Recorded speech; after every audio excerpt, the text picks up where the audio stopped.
جی دوستو، پہلے تو D G I S P R کی پریس کانفرنس پہ بات کر لیتے ہیں کہ انہوں نے کہا ہے ایک سوال کے جواب میں کہ 9 مئی والوں کو معافی نہیں مل سکتی، جو میں سمجھتا ہوں کہ معافی ملنی بھی نہیں چاہیے۔ ٹھیک ہے جی، تو بات یہ ہے کہ میں آپ کو یاد کرا دیتا ہوں کہ جنہوں نے 9 مئی کیا نا، ان کو واقعی معافی نہیں ملنی چاہیے۔ خان صاحب گھر سے نکلتے ہیں 8 مئی کو اور باقاعدہ اعلان کرتے ہیں کہ اگر مجھے گرفتار کرنا ہے تو میرے وارنٹ گرفتاری لے آؤ، مجھے دکھاؤ، میں سامان پیک پڑا ہے، میرے ساتھ ہے سامان، مجھے کر لو اریسٹ، بات ختم۔ لیکن انہوں نے کیا کیا؟ انہوں نے پروگرام بنایا ہوا تھا اور انہوں نے مطلب اسلام آباد ہائی کورٹ کے اندر ہلہ بولا ان کے کمانڈروں نے، اور شیشے توڑے، زخمی کیا۔ اس طریقے سے خان صاحب کو اٹھایا، گلے سے پکڑ کے گھسیٹا اور دھکے دیے کہ عوام اشتعال میں آئے۔ اور ان کا صرف یہاں تک کام تھا، باقی کام انہوں نے پہلے سے کیا ہوا تھا کہ اشتعال میں آئے گی عوام تو ہم ادھر سے ہلے بول کے سارا تہس نہس کر کے ہم کہیں گے۔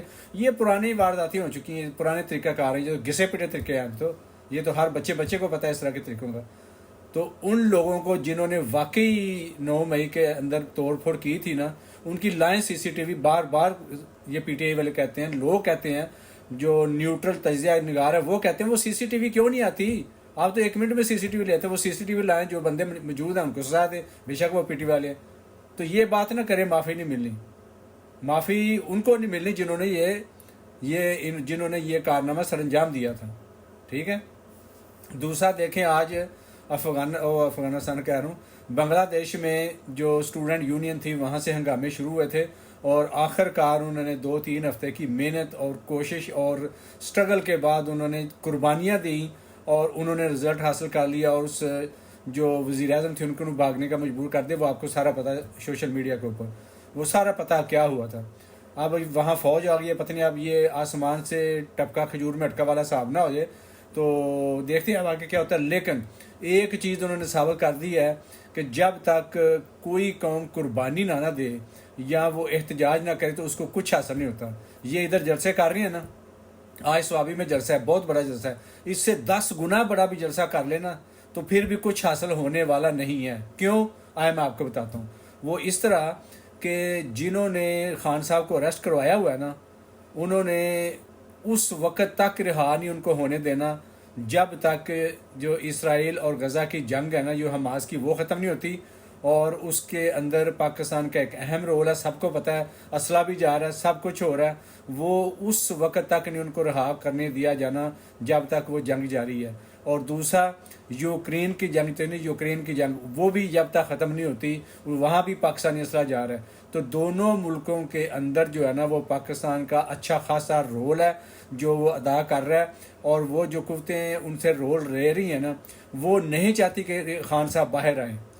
وہ انہوں نے اریسٹ ہی اسی لیے کروایا تھا ان کو، کیونکہ اگر خان ہوتا تو کیا مجال ہے کہ وہ اسرائیل کے خلاف خان صاحب ایکشن میں نہ آتے، یا وہ یوکرین کے جنگ میں جو بھی ہوا تھا اس کے اندر وہ نیوٹرل نہ رہتے۔ انہوں نے کوئی اثر نہیں دینا تھا، انہوں نے کہنا تھا ہم تو نیوٹرل ہیں، ہم کیوں پرائی جنگ میں حصہ لیں۔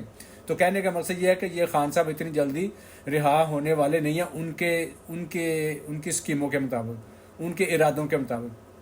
ہم نے کئی دفعہ کہا ہے، جلسے کریں، 1000 کریں، 10,000 کریں، 10 لاکھ کریں، 10 کروڑ کے جلسے کریں، کچھ حاصل ہونے والا نہیں جب تک احتجاج نہیں کریں گے۔ اور یار آپ بنگلہ دیش سے سبق سیکھ لیں۔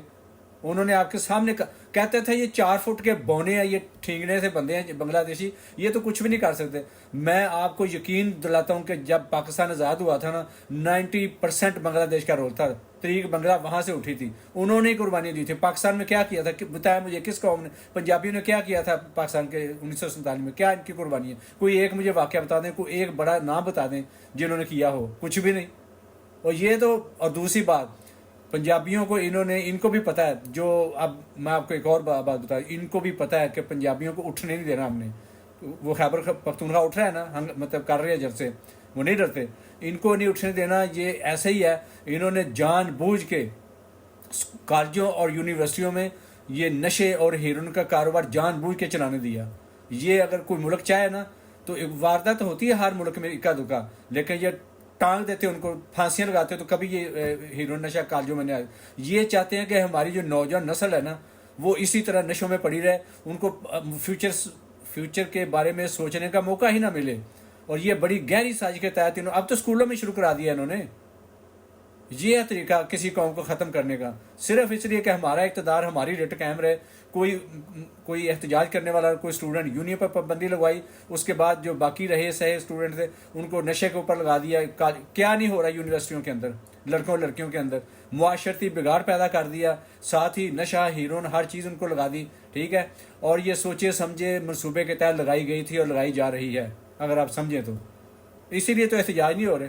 ایک وزیر اعلیٰ پنجاب ایک عورت ہے، وہ بھی مطلب 2 نمبر طریقے سے آئی ہوئی ہے، اس سے آپ ڈرتے ہیں. اگر آج احتجاج پنجاب میں ہوتا ہے یا ہنگامے ہوتے ہیں یا مطلب پورا میں احتجاج ہوتا ہے تو ذمہ داری تو اگر وہ کچھ مریم نواز کچھ لاٹھی چارج کرے گی تو اس کے اوپر ذمہ داری آئے گی نا، وہ بدنام ہوگی نا. تو ہونے دے اس کو، کریں، آپ باہر نکلیں.